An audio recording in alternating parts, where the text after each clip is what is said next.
All right, what's up, SDSU? Welcome to Stoking the Fire with your favorite opinion writers, Tony. And Marissa. And we're here to talk about a very important issue, and that is racial sensitivity. Now, here's why it matters. So, there's a petition right now commissioned by Queer People of Color Collective insisting for the university to ban the Aztec mascot on the grounds that it is racist and it is very culturally insensitive. Now, tell me why that is, Marissa. Exactly. Well, according to a letter to the editor, because it teaches students that Aztecs are uncivilized, savage, and are just savages in general, that in itself is racist because it's teaching the students that that's what the Aztecs are about. Yeah.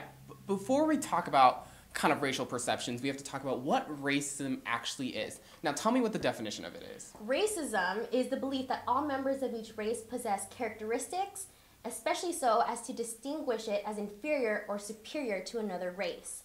Now, the key word here is inferior or superior. Now, I have never seen the mascot ever once go out of its way to showcase that the Aztec was inferior to any other race. And why would they? Because we're trying to put the Aztecs on a pedestal because they are our mascot.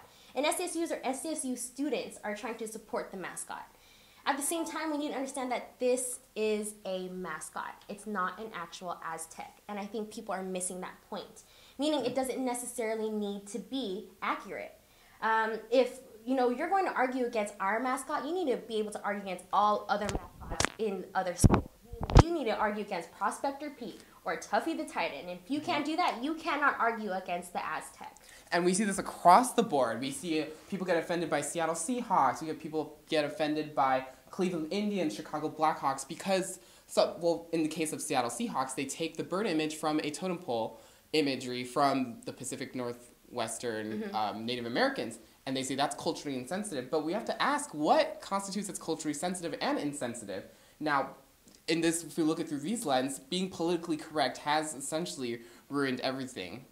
For me, it has. For me, in order to take this seriously, we look at the Redskins. Obviously, Redskins is an offensive term because it's a derogative term. It just leaves a bad taste in your mouth, you know?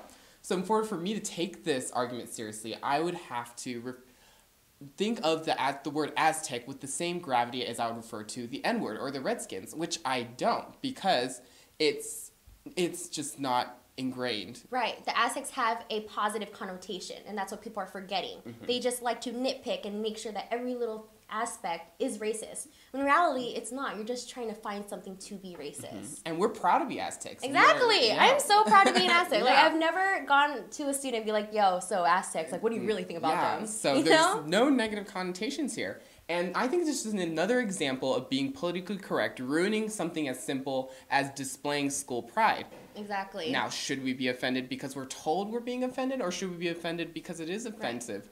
Is this a case of being politically correct, or is this a case of being racially sensitive towards everything that we have? And that's the question we gotta ask. Or we'll catch you next week on Stoking the Fire. Thanks for watching.